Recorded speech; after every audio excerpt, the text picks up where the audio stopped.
Bonjour, famille culée. Aimez et abonnez-vous à la chaîne pour tout savoir sur le Barça. Dans cette vidéo, nous avons une énorme bombe pour notre club bien-aimé. Mais avant, parlons d'autres sujets très importants.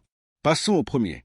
Le Barça a décidé de frapper un grand coup et le fait avec la détermination de ceux qui ne se résignent pas à voir les grands talents du football européen leur échapper. Cette fois, le club est prêt à bouleverser le marché et à voler un transfert à son éternel rival, un transfert que la capitale considérait comme acquis. Il s'agit d'Álvaro Carrá, le jeune latéral gauche du Benfica, l'une des grandes révélations du football portugais, qui a été suivi de près par le Real Madrid ainsi que par d'autres grands clubs du continent. Mais ces dernières heures, le cours de cette histoire a radicalement changé. Carrá, qui avait un pied et demi au Bernabéu, a décidé de regarder vers le Camp Nou. Et le Barça, sans tarder, a répondu avec fermeté. Non seulement il est entré dans la course, mais il a pris le contrôle. Depuis des semaines, la direction sportive du Barça avait Carrá dans le collimateur comme une option stratégique. Sa jeunesse, sa projection et sa polyvalence en faisaient un renforcement idéal pour un poste qui nécessite puissance, intelligence tactique et capacité offensive. Mais c'est le nouvel entraîneur, Hansi Flick, qui a vraiment lancé l'opération. L'entraîneur allemand a immédiatement approuvé le transfert après avoir analysé les rapports et les vidéos du joueur. Et ce n'est pas tout, il a demandé à la direction de faire l'effort nécessaire pour l'incorporer cet été même. Flick considère que Carrá a les qualités exactes pour s'intégrer dans son schéma. Intensité, agressivité défensive, sortie de balles propres et endurance infatigable.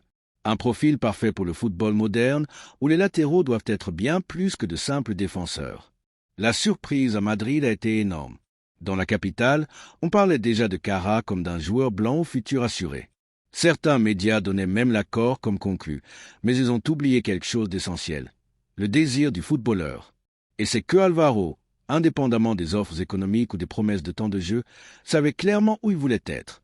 Il l'a commenté dans son entourage, l'a fait savoir à ses agents et le confirme maintenant par sa posture. Il veut porter le maillot bleu-grenat. Le latéral admire l'histoire du club, sa philosophie de jeu, son style offensif et le courage avec lequel il mise sur les jeunes. Il sait qu'à Barcelone, on ne lui promettra pas une titularité, mais on lui offrira quelque chose de plus précieux, un projet où il pourra grandir, rivaliser et se former dans un contexte qui respecte le ballon et l'intelligence tactique au-dessus du bruit médiatique. D'un point de vue économique, le Barça est conscient de ne pas pouvoir entrer dans des enchères absurdes. Le club gère sa planification avec prudence, sans gaspillage ni transferts impulsifs. Mais dans le cas de Carrá, il a été décidé de faire un effort, non pas une folie, mais un pari ferme, car ce n'est pas un transfert quelconque, c'est une déclaration d'intention. C'est montrer que même dans ce contexte, le club a la marge pour rivaliser, surtout qu'il a des arguments footballistiques et émotionnels qui pèsent encore dans la balance. Quand un joueur a des offres de plusieurs géants européens et choisit le Camp Nou, c'est que quelque chose se fait bien. Dans les bureaux du Benfica, on a déjà été informé que le Barça est prêt à payer une somme proche des 20 millions d'euros pour le transfert, un montant juste pour un joueur avec une projection internationale qui a performé à un niveau très élevé dans un championnat de plus en plus compétitif comme le championnat portugais. Le club lisboète sait qu'il ne pourra pas le retenir beaucoup plus longtemps et ce qui semblait être une opération dirigée depuis Madrid a complètement changé de cap. Maintenant, tout indique que ce sera le Barça qui remportera la mise.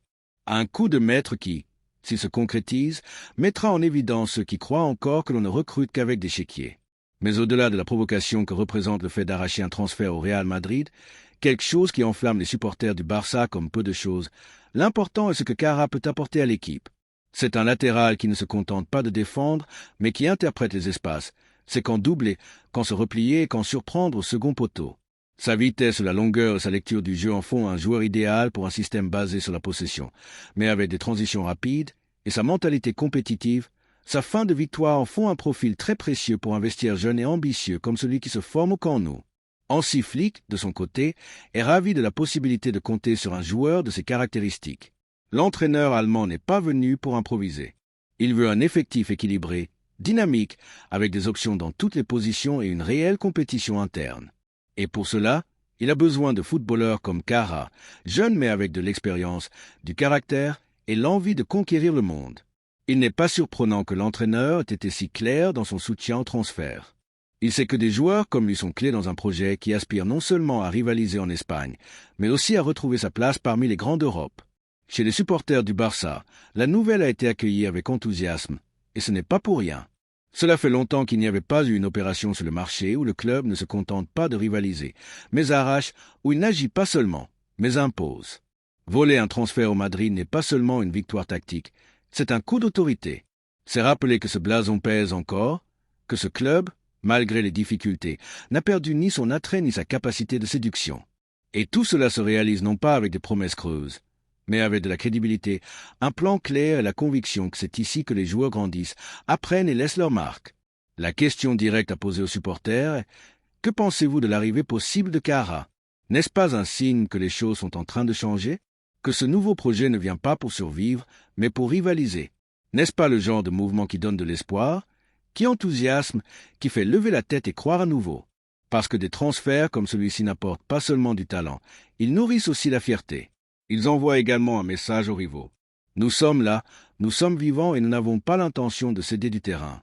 Cara est prêt à faire le saut et le Barça est prêt à l'accueillir. Il ne reste plus qu'à finaliser les derniers détails, mais le chemin est tracé. Si tout se passe bien, le camp nous vivra dans les prochains jours une arrivée qui peut marquer un avant et un après. Parce que ici, quand un joueur veut venir et que le club croit en lui, le destin se réalise généralement. Et Alvaro le sait. C'est pourquoi il a bien choisi. Parce que ce n'est pas un club comme les autres, c'est le Barça. Et ce transfert peut être le premier de nombreux pas vers un avenir rempli de lumière, de football et de grandeur. La deuxième nouvelle concerne une décision importante au sein du club. L'avenir de Marc au Barça franchit un seuil inévitable. Un point d'inflexion qui marque la fin d'une ère et le début d'une autre. Après des années de performances mémorables, des arrêts gravés dans la mémoire des supporters et un engagement indéniable envers le blason, le moment semble venu pour les deux parties de prendre des chemins différents. Ce n'est pas une rupture brutale. Il ne s'agit pas d'une trahison envers le club, ni d'un problème interne, ni de conflit. C'est simplement l'évolution naturelle d'un projet qui cherche à se réinventer pour revenir au sommet de l'élite footballistique. Dans cette transformation qui se prépare depuis les bureaux de la direction, chaque mouvement stratégique doit être soutenu par la raison, l'ambition et la volonté inébranlable de placer le club au-dessus des noms individuels, même lorsque ces noms ont été les protagonistes de nuits glorieuses et ont laissé une empreinte indélébile dans l'histoire de l'institution. Le cas de Marc est un reflet clair de cette délicate transition entre la gratitude profonde pour le passé et la planification stratégique de l'avenir. Pendant des années, Marc a été synonyme de sécurité dans les buts. Son arrivée au Barça a coïncidé avec un moment où l'équipe avait besoin d'une fermeté défensive inébranlable, d'un leadership inspirant depuis la cage, surtout de quelqu'un capable de supporter l'immense pression d'un blason qui exige l'excellence match après match. Et il a répondu à cet appel avec brio. Non seulement il a brillé par des performances spectaculaires, mais il a fait avec une régularité étonnante, un professionnalisme irréprochable et une profonde connexion avec le style de jeu du club, ce qui l'a propulsé au sommet, le faisant devenir l'un des meilleurs gardiens du monde à son poste. Sa capacité à jouer avec les pieds, à anticiper les actions et son agilité pour réaliser des arrêts impossibles en ont fait un pilier fondamental de l'équipe pendant des années de succès et de défis. Cependant, le football, comme la vie elle-même, est en constante évolution et transformation. Ce qui était valable dans le passé ne l'est pas nécessairement dans le présent ou le futur. Et maintenant, le club travaille sur de nouveaux besoins tactiques, sur un autre profil de joueur pour le poste de gardien et sur une structure complètement renouvelée. Le changement sur le banc avec l'arrivée d'un entraîneur allemand qui mise sur une pression encore plus intense sur le terrain adverse, une sortie de balle plus rapide et verticale et une défense plus avancée exigent des ajustements profonds dans l'effectif, et l'un de ces ajustements passe inévitablement par la cage, le premier maillon dans la construction du jeu et la dernière barrière défensive. Ce nouveau schéma nécessite un gardien avec une distribution de balles encore plus précise sous pression, capable d'agir presque comme un libéro et avec la mentalité pour diriger la ligne défensive dans une position plus avancée. Les intentions de la direction sont claires et s'inscrivent dans un plan à long terme. Il existe un projet ambitieux qui priorise la durabilité économique du club, le renouvellement progressif et ordonné du vestiaire et l'incorporation stratégique de jeunes talents qui peuvent grandir et se développer au rythme de l'équipe, assurant la compétitivité à l'avenir. Différentes options sous les buts qui peuvent répondre à ces trois exigences fondamentales sont analysées. Un coût de transfert assumable et conforme à la réalité financière du club, une projection future qui garantit sa permanence et sa croissance dans l'équipe pendant des années et une totale compatibilité avec la nouvelle idée de jeu que le staff technique cherche à mettre en œuvre. L'arrivée possible de nouveaux gardiens, tant nationaux qu'étrangers, fait partie intégrante de ce chemin vers une nouvelle identité sportive plus fraîche et dynamique. Sur cette feuille de route méticuleuse, la continuité de Marc est devenue une décision qui doit être mûrement réfléchie, sans se laisser emporter par les sentimentalismes, mais toujours avec le respect maximum que mérite son histoire inestimable et sa contribution au club. Il ne s'agit pas de dévaloriser sa trajectoire, mais de prendre des décisions rationnelles pour le bien supérieur de l'institution. La direction cherche un équilibre entre la gratitude envers les piliers du passé et l'audace nécessaire pour construire les fondations de l'avenir. Un avenir qui permette au Barça de rivaliser à nouveau pour tous les titres avec des garanties et de la solidité. Dans ce contexte complexe apparaît l'intérêt concret d'un club comme Monaco, qui cherche à renforcer son projet sportif avec des noms de poids, une expérience éprouvée et un leadership prouvé. L'entité de la principauté, avec des ambitions de se consolider en Ligue 1 et de rivaliser au niveau européen, a directement demandé la situation de Marc lors de conversations récentes, et ce qui est crucial, serait prête à faire un effort économique significatif pour finaliser son transfert et en faire le pilier de sa nouvelle ère. Cette option, tant sur le plan personnel que sportif, peut s'avérer extrêmement attractive et intéressante pour le gardien. Tout d'abord, elle lui garantit la possibilité de continuer à rivaliser au plus haut niveau en Europe, avec des minutes de qualité assurées et le rôle indiscutable de leader dans une équipe qui a clairement l'intention de se battre dans la prestigieuse UEFA Champions League. Cela lui assure la continuité dans l'élite, un facteur crucial pour tout sportif de haut niveau. Deuxièmement, cela lui permet de rester actif et visible en vue de la prochaine Coupe du Monde, un objectif personnel et professionnel fondamental pour tout footballeur qui aspire à représenter sa sélection lors du plus grand rendez-vous du football international. Et troisièmement, il trouve un environnement où sa hiérarchie, son expérience et sa qualité seront valorisées et nécessaires, loin de l'exigence démesurée et de la loupe constante qui accompagne souvent les joueurs vétérans au Camp Nou, où la pression pour des performances immédiates est impitoyable.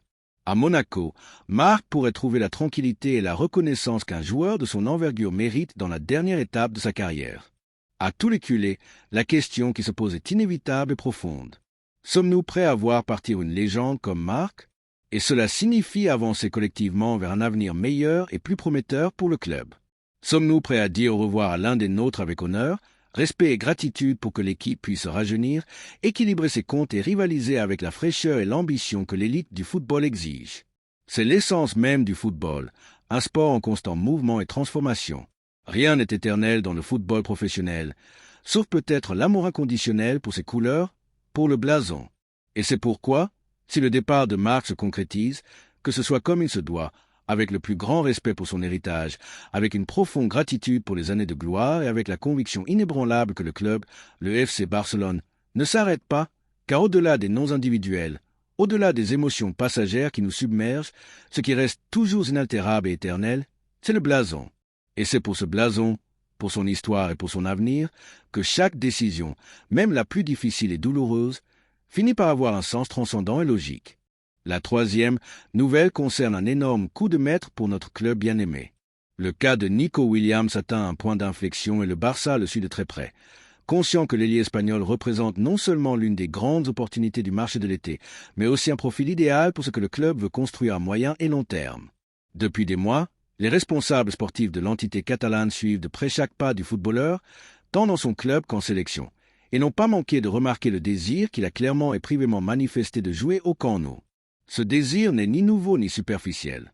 Nico connaît l'histoire du Barça, ressent du respect pour sa philosophie et a pleinement conscience que, par son style de jeu, sa vitesse, sa technique dans les espaces réduits et sa maturité dans la prise de décision, il s'intégrerait parfaitement dans un projet qui mise sur la jeunesse, la verticalité et l'engagement tactique.